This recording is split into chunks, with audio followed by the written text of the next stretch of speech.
36ல வந்து திமுக அதிமுக கூட்டணி தான் வரும். எடப்பாடி பழனிசாமி அறநிலையத்துறை மூலமாக கல்லூரி கட்டுவது அதுல ஏதோ ஒரு சதி இருக்கு அப்படின்னு சொல்றாரு. உண்டியல் பணம் யாருக்குங்க? கடவுளுக்கா? முருகர் மாநாடு நடத்துறதுக்கு இவங்களுக்கு என்ன யோகியது?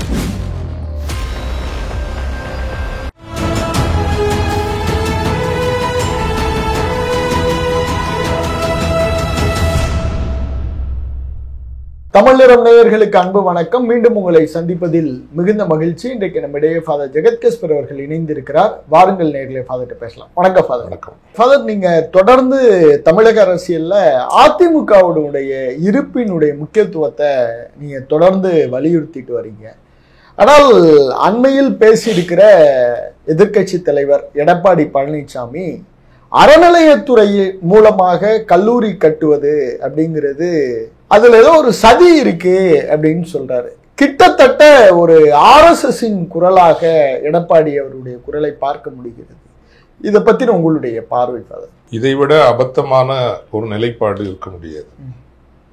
இறைவனுக்கு வருகிற காணிக்கை என்பதே ஏழை எளிய மக்களுக்காகவும் சமூகத்தை மேம்படுத்துவதற்காகவும். அது இந்து சமயத்திற்கு மட்டுமானதல்ல. கிறிஸ்தவம், இஸ்லாம், பௌத்தம் எல்லா மதங்களுக்கும் இதுதான் அடிப்படையாக இருக்க வேண்டும்.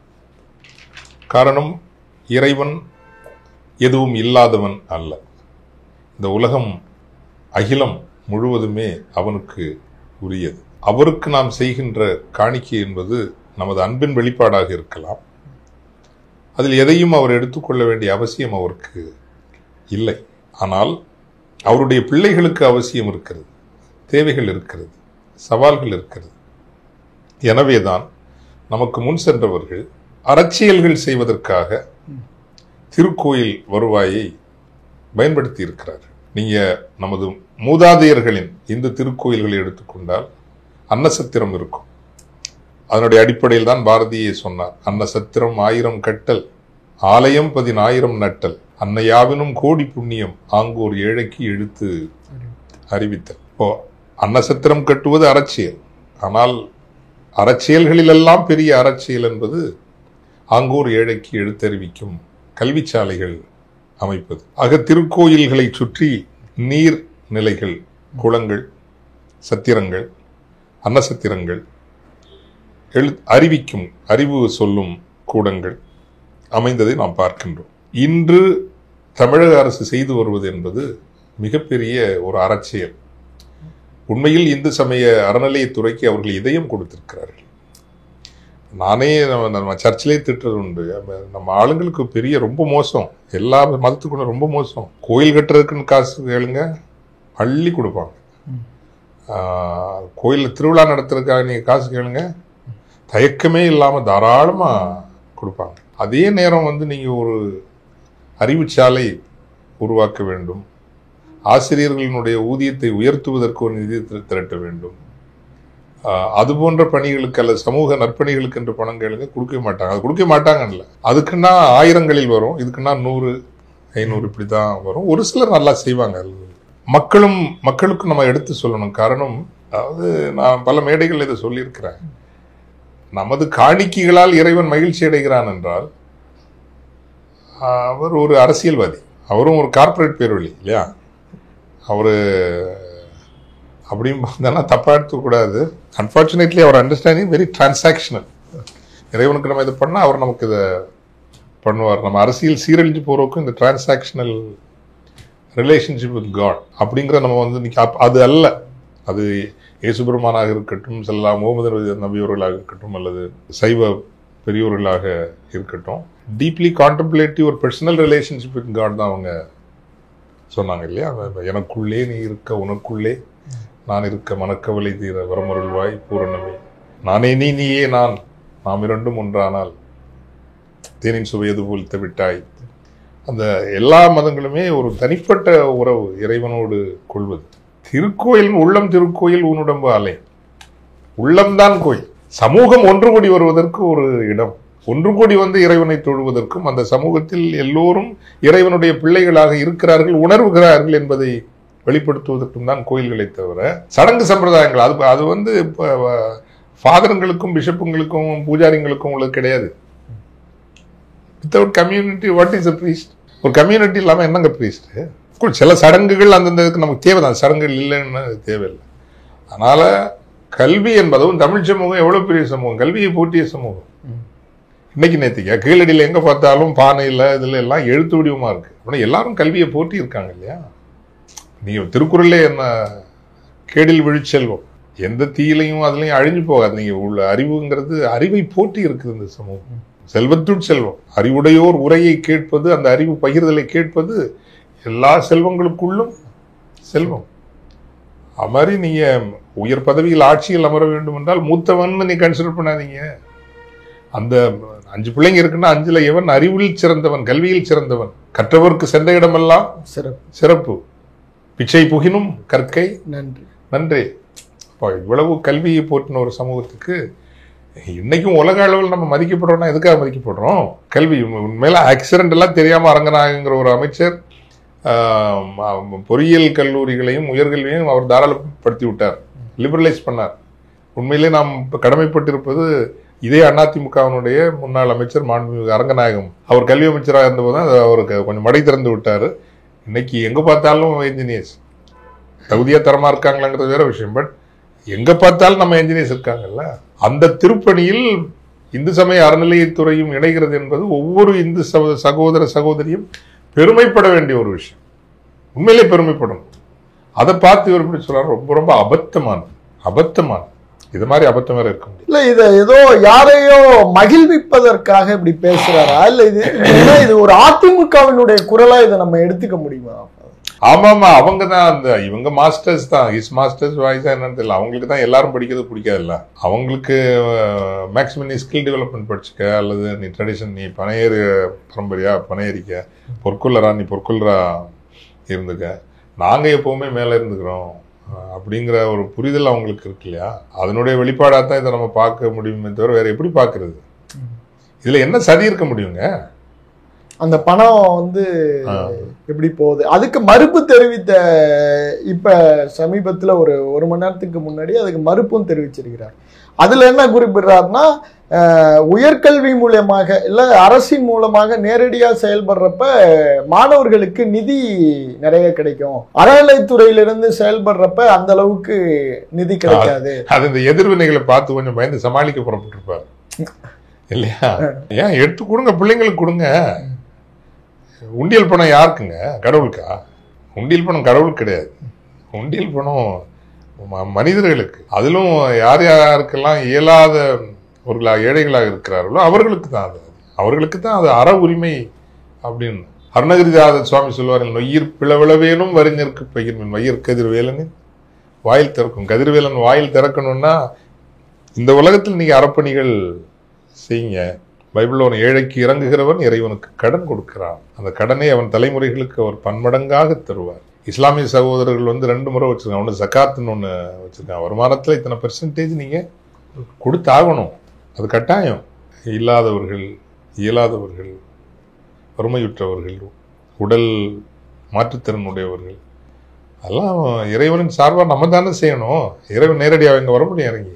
God is a consciousness, no? ஆவியிலும் உண்மையிலும்னு சொல்லுவாங்க. God resides in you. அந்த கான்சியஸ்னஸ்ல everybody is our brothers, everybody is my sister. அந்த உணர்வோடு நம்ம இயங்குறதுக்கு இந்த முயற்சி எவ்வளவு பெரிய முயற்சி. அதனால இதுல இடையூறு செய்யாம நம்ம அதிமுக சார்பில் நாங்களும் ஒரு 10 கோடி கொடுக்குறோம் அறநிலைத்துறைக்கு, இன்னும் 4 கல்லூரி கட்டுங்கன்னு சொல்றதா முறையா இருக்கும் இல்லையா? இதுக்குள்ள ஏதோ என்ன உள்ளடி சதி இருக்க முடியும்? இதுல என்ன சதி இருக்க முடியும்? வேற ஏதாவது கான்ட்ராக்ட் கொடுத்த அது கமிஷன் நீங்க குற்றச்சாட்டணும். பள்ளிக்கூடமும் கல்லூரியும் கட்டுறதுல என்னங்க சதி இருக்க முடியும்? ரொம்ப வேடிக்கையா இருக்குல்ல. வேடிக்கையும் அபத்தமும் சேர்ந்த ஒரு அன்பிலீவபிள். இப்ப அதிமுக இருந்து பாத்துக்கிட்டீங்கன்னா முருகன் மாநாடு, இந்து முன்னணி நடத்தின முருகன் மாநாட்டிற்கு கலந்துக்கிறாங்க முன்னாள் அமைச்சர்கள். வேலுமணி போய் RSS விழால வேல் கொடுக்கிறார். கிட்டத்தட்ட கரைந்து விட்டதா ஃபாதர்? ஏறக்குறைய அது கொள்கை அளவில் ரொம்பவே கரைஞ்சிருச்சு. அது 2031 மேல அது தாங்கும்னு நான் நினைக்கல. ஒருவேளை ஏதோ ஒரு சூழ்நிலையில் அவங்க ஆட்சிக்கு வந்தாங்கன்னா தாக்கு பிடிப்பாங்க. அப்படி இல்லை அப்படின்னா, ஏன்னா கொள்கை அளவில் ரொம்பவே நிறுத்து போயிட்டாங்க. எப்படி இந்த இயக்கத்தினுடைய அடிநாதம் உயிர்நாதமான பேரறிஞர் அண்ணா, தந்தை பெரியார் அவர்களை இழிவாக மேடையில் பதிவு செய்கிற ஒரு மேடையில் இவ்வளவு மூத்த அமைச்சர்கள்லாம் போய் உட்கார்ந்துருக்காங்க அப்படின்னா எப்படி அதெல்லாம் அக்செப்ட் பண்ண முடியுங்க? அந்த இடத்துல ப்ரொடெஸ்ட் பண்ணிருக்கோம்னா stop that nonsense. First of all அந்த முருகர் மாநாடு நடத்துறதுக்கு இவங்களுக்கு என்ன யோகியது இருக்கு? அந்த நிலத்தை காத்த அதுல முன்னாடி நடத்தின பாத்தீங்கன்னா அவங்க தமிழர்களே கிடையாது. தமிழ் கடவுள் தான் முருகன் தமிழ் கடவுள். பவன் கல்யாணுக்கும் அவருக்கு என்ன சம்பந்தம்? நீங்க என்ன வேணாலும் சொல்லலாம், ஸ்கந்தர், சுப்பிரமணியர் எல்லாம் வடநாட்டுல இருந்து நீங்க எப்படி எங்களை எல்லாம் இந்த வேலை பார்ப்பீங்கன்னு எங்களுக்கு நல்லா தெரியும். அதை விடுங்க. அதுதான். பட் அந்த மேடையில் அவங்க போய் உட்கார்ந்துருந்ததெல்லாம் கம்ப்ளீட்லி அன்அக்செப்டபிள். கொள்கை ரீதியாக அது ரொம்பவே தேய்ந்து விட்டது, சமரசமாகி விட்டது என்று தான் எடுத்துக்கொள்ள வேண்டும். அதான் குறிப்பா இந்த செல்வி ஜெயலலிதா அவங்க இருக்கக்குள்ளேயே இந்த கொள்கை சித்தாந்தம் சார்ந்த ஆட்கள் கொஞ்சம் கொஞ்சமா கம்மியாயிட்டு வந்தாங்க அப்படிங்கிற மாதிரியான ஒரு குற்றச்சாட்டு இருந்துச்சு. கிட்டத்தட்ட அது யாருமே இல்லாத நிலைக்கு இப்ப வந்துட்டோம். அதுதான் இந்த அதிமுகவினுடைய சரிவுக்கு காரணமாக. இல்ல இன்னும் இருக்காங்க, இல்லாமலாம் இல்ல. கட்சிக்குள்ள கொள்கை உள்ளவர்கள் நிறைய இருக்காங்க. கொள்கை உள்ள உண்மையான தமிழ் குடி சார்ந்தவர்களும் நிறைய இருக்காங்க. துரதிருஷ்டவசமாக ஒரு தலைவர் தன்னை சுற்றி கொள்கைவாதிகளை வைத்திருக்க வேண்டும். அது நான் கலைஞர் அவர்களிடம் பார்த்திருக்கிறேன். எல்லாத்துக்கும் கொள்கைவாதிகளை ஒரு பக்கம் வச்சிருப்பாரு, யதார்த்த அரசியல் செய்வதற்கு கொஞ்சம் பேர் வச்சிருப்பாரு. அப்புறம் தமிழ் திரை உலகம் தீவிர தமிழ் சார்ந்த ஒரு கூட்டத்தையும் வச்சிருப்பாரு. எளிதான இயல்பான நல்ல நகைச்சுவையா பேசுவோம், ரசனை எல்லாரையும் அதுதான் உண்மையான ஒரு தலைவர். ஒரு மன்னர்னா அப்படிதான் இருக்கணும். அதுல ஒரு கொள்கை வறட்சியும் கொள்கை வறுமையும் அண்ணா திராவிட முன்னேற்ற கழகத்துக்கு நிறைய இருக்கிறது, தலைமைக்கு இருக்கிறது. அதுக்காக தனிப்பட்ட முறையில் அவர் நல்லவர் இல்லைன்னு சொல்லல. யாராவது போய் எடுத்து சொன்னாங்கன்னா அதெல்லாம் கேட்கிறவர் தான். அவருக்கு இதெல்லாம் புரியாது. யாராவது போட்டு ஓதியிருப்பாங்க, அவர் சொல்லியிருப்பாரு. மற்றபடி ஒரு பள்ளிக்கூடத்துக்கும் கல்லூரிக்கும் எதிரானவர் எடப்பாடி அவர்கள் நான் நினைக்கவே இல்லை. பள்ளிகள் கல்லூரிகள் வர்றதெல்லாம், அதுவும் கொங்கு நிலத்திலிருந்து வர்றவர் எப்படிங்க எதிராக இருக்க முடியும்? அதெல்லாம் அப்ப மற்ற என்ன சுத்தி இருக்கிற ஆலோசனை கூட்டம் சரியில்லாம இருக்கு. எதையாவது கொளுத்தி போட்டுப்பான் இவர் சொல்லியிருப்பாரு. எடுபடன்னு நினைச்சிருப்பாரு. இப்ப எடுபடல, அதனால சப்பக்கட்டுக்கு போறாருன்னு நினைக்கிறேன். அதான் இப்ப அதிமுக தலைவர்கள்ட்ட இந்த RSS மனநிலை மிக உச்சமா போனாலும் தொண்டர்கள்ட்ட அது எந்த அளவுக்கு ரிஃப்ளெக்ட் ஆயிருக்கு? ஏன்னா கள சூழலை நீங்கள் அறிந்த தொண்டர்கள் போகவே மாட்டாங்க. தொண்டர்கள் இப்ப நீங்க ஒரு அண்ணா திராவிட முன்னேற்ற கழகத்தில் இன்றைக்கு 40, 50, 60 வயசுல இருக்கிறவங்க தான் உண்மையிலேயே புடமிடப்பட்ட தொண்டர்கள். அதுக்கு பிறகு வந்த பலர் பதவிக்காகவும் அந்த நேரத்தினுடைய அதிகார ஆசைகளுக்காக வந்தவங்க நிறைய இருப்பாங்க. பட் அந்த புடமிடப்பட்ட தொண்டர்களுக்கு நல்லா தெரியும், பெரியாரின் கொள்கை தெரியும், அண்ணாவின் கொள்கை தெரியும். அதை விட முக்கியமாக தமிழ் சமூகம் இணக்கப்பாடுகள் நிறைந்த ஒரு சமூகம். அண்ணா திராவிட முன்னேற்ற கழகம் என்பது எல்லா தரப்பு சமூகத்தினரையும் இணைத்து கொண்டுதான் ஆட்சி அதிகாரத்தை பிடிக்க முடிந்தது என்பதும் தெரியும். பல தொகுதிகளில் அவர்கள் இஸ்லாமிய கிறிஸ்தவ வாக்குகளின் அடிப்படையில் தான் பல முறை வென்றார்கள் என்பதும் அவர்களுக்கு தெரியும். இந்த இஸ்லாமிய கிறிஸ்தவ வாக்குகள் ஒட்டுமொத்தமாக திராவிட முன்னேற்ற கழக அணிக்கு திரண்டது 2006க்கு பிறகுதான். அதற்கு முன்பெல்லாம் ஒரு 70-30 அல்லது 60-40, சில நேரம் 50-50 இப்படி எல்லாம் தான் இருந்திருக்குது. இப்பதான் அதை சரி செய்யறதுக்கு அந்த கட்சி எந்த முயற்சியும் எடுக்கல. அதனாலதான் தொடர் தோல்வி வந்து கொண்டு இருக்கிறது. அதனால அதுல இருக்கக்கூடிய தலைவர்கள் எல்லாம் சமரசமாகி விட்டார்கள் அப்படின்னு நம்ம சொல்ல முடியும். தொண்டர்கள் நீங்க சொல்றபடி சமரசம் ஆகலனாலும் ஒரு எதிர்குறல்கள் நம்மளால கேட்கவே முடியலையே ஃபாதர். இப்ப கொள்கை ரீதியில பெரிய தாக்கம் ஏற்படுகிறப்ப இந்த கட்சிக்குள்ள இருந்து ஒரு என்ன சொல்லி என்ன ஆக போகுதுங்கிற ஒரு மனநிலை இருக்கு இல்லைங்களா? உள்ளுக்குள்ள ரெண்டு மனநிலை இருக்கும். இப்ப நம்ம எதிர்குறல் சொல்றதுனால இஸ்லாமியர்களும் கிறிஸ்தவர்களும் நமக்கு ஓட்டு போட போறாங்களா? போட போறது இல்ல. இதுவும் இருக்கும். யதார்த்தவியல்னு ஒண்ணு இருக்கு இல்லைங்களா? அந்த ஒரு மனநிலையும் இருக்கும். மற்றபடி ஒரு சலிப்பு ஒன்று இருக்கும். நம்ம வெல்ல முடியுமா முடியாதா, என்ன இந்த திசையில கட்சி போயிட்டு இருக்குங்கிற, அதனால தான் அந்த குரல் வெளியே வரவில்லையே தவிர, அதனால் அண்ணா திராவிட முன்னேற்ற கழகத்தினுடைய பெருவாரியானவர்கள் இந்த RSS சார்பு நிலைப்பாடுடையவர்கள் சொல்லவே முடியாது. இப்ப தமிழகத்தை மீட்போம் அப்படின்னு சொல்லிட்டு புரட்சி தமிழரின் எழுச்சி பயணம் சொல்லிட்டு நயினார் நாகேந்திரன், எல் முருகனோடலாம் சேர்ந்து பயணத்தை தொடங்கிட்டாரு. குறிப்பா எல்லாரும் வச்ச கமெண்ட் என்னன்னா, அதிமுக பாஜக ஜெல் ஆகல அப்படின்னாங்க. கிட்டத்தட்ட பார்க்கிற போது பாஜக கொடி தான் நிறைய இருக்கு, அதிமுக கொடி. ஆமா, அது ஜெல் ஆகாது, ஆகவே ஆகாது. ஆகாதா ஃபாதர்? என்னைக்குமே அடிமட்ட தொண்டர்களுக்கும் ஒரு விஷயத்தை நீங்க புரிஞ்சுக்கணும். பாஜக தொடர்ந்து ஆட்சியில் இருக்கிறது. ஒன்றியத்தில் ஆட்சியில் இருக்கிறது. எப்படி காங்கிரஸ் தொடர்ந்து ஆட்சியில் இருந்த பொழுது தமிழகத்திலும் காங்கிரசுக்கு ஒரு விரிவான தளம் இருந்ததோ அதே போல பாஜகவும் கொஞ்சம் கொஞ்சம் அதிகரித்திருக்கிறது. அதை சொல்ல முடியாது, அது இல்லைன்னு சொல்ல முடியாது. இன்னொன்று, இங்கு வந்து இருக்கிற வடநாட்டு வியாபாரிகள், குறிப்பாக குஜராத்திகளும் மார்வாடிகளும் எல்லா கோயில் திருவிழாக்களுக்கும் காசு கொடுத்து அங்க ஒரு சிறு கூட்டத்தை அவங்க உருவாக்கி அடிப்படையில் இருந்து தொழில் மேலாண்மைக்கு இங்க வந்து ஒரு பாதுகாப்பு கூட்டங்களை உருவாக்குவது தானே RSS பிஜேபியினுடைய வேலை.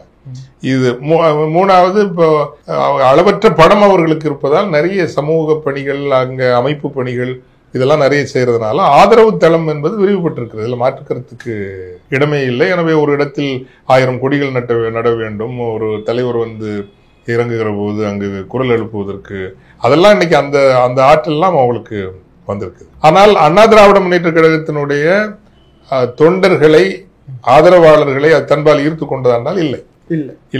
ஏன்னா அவங்க மதவெறி பிடிச்சவங்களும் கிடையாது, தமிழ் பற்று உடையவங்க, மாநில சுயாட்சியில் நம்பிக்கை உடையவர்கள், புதுடில்லி சர்வாதிகாரத்தை விரும்பாதவர்கள், எல்லாவற்றுக்கும் மேலாக சுயமரியாதை உடையவர்கள். தங்கள் கட்சியையும் தலைவர்களையும் இந்த புதுடில்லிக்காரர்கள் மரியாதையோடு நடத்தவில்லை என்கின்ற உணர்வு அவர்களுக்கு இருக்கும். இப்ப அங்கிருந்து உடையிற இந்த தொண்டர்களோ இல்ல வாக்காளர்களோ அந்த அறுவடை யாரு ஃபாதர் பண்ணுவா? ஏன்னா இருக்கிற இதுல அறுவடை இன்னைக்கு இருக்கிற இந்த இப்ப என்ன நடக்க போகணும் உண்மையிலேயே ஒரு ரிசர்ச் பண்ணாதான் தெரியும். நம்ம அது ப்ராப்பர் ஸ்டடி நாங்க பண்ணல, எல்லாம் லிமிடெட் ஸ்டடி தான் பண்ணிட்டு இருக்கிறோமே தவிர ஒரு டீட்டெயில் ஸ்டடி பண்ணல. ஆனா என்ன அப்படின்னா, கொதித்து கொண்டே இருக்கிற நீரில் ஒரு தவளையை நீங்கள் பிடித்து போட்டீர்கள் என்றால் அது எம்பி குதித்து வெளியே வந்துவிடும். ஆனால் நீங்கள் தவளையை உள்ள போட்டு அப்படி சிம்மர்ல வச்சு அப்படி மெதுவா இந்த சூடு ஏத்திட்டே வந்தீங்கன்னா அந்த சூடை ரசிச்சு ரசிச்சு ரசிச்சு அது செத்து போயிடும்.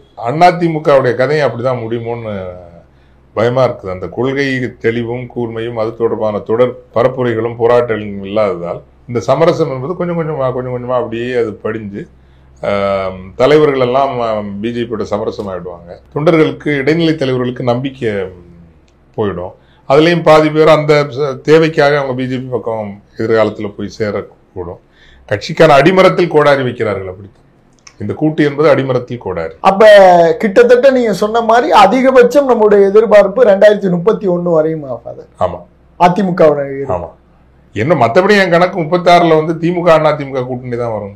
என்ன அப்படிதான் வரும். திமுக அதிமுக கூட்டணி 2036 இப்ப எழுதி வச்சுங்க. நன்றி.